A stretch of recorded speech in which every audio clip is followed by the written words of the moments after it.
వీడియోలోనైతే చెప్పాను కదా ఇలా ఇవన్నీ వచ్చేస్తాయని. ఇవన్నీ అయితే ఉన్నాయి. ఇవి చిన్చాన్ కూడా ఉన్నాడు, చాలా కామెడీ పర్సన్ కదా. మళ్ళీ వచ్చేసి పెన్ పెన్సిల్. దీంట్లో ఏముంది డొక్కు ఉత్తి ప్లాస్టిక్దే అనుకుంటున్నారు కదా, కానీ ఇది అలా కాదు.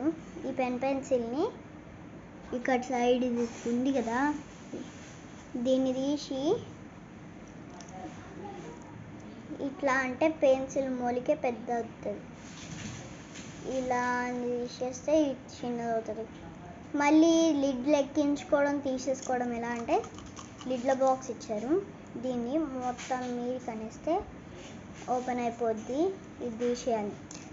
తీసేసి ఇక్కడ ఒకటి రౌండ్గా ఉంటుంది, ఇది ఇట్లా పెడదాము. ఇట్లా పెట్టేస్తాం. ఇంకోసారి నెక్స్ట్ పార్ట్లో చూసుకుందాం. బాయ్.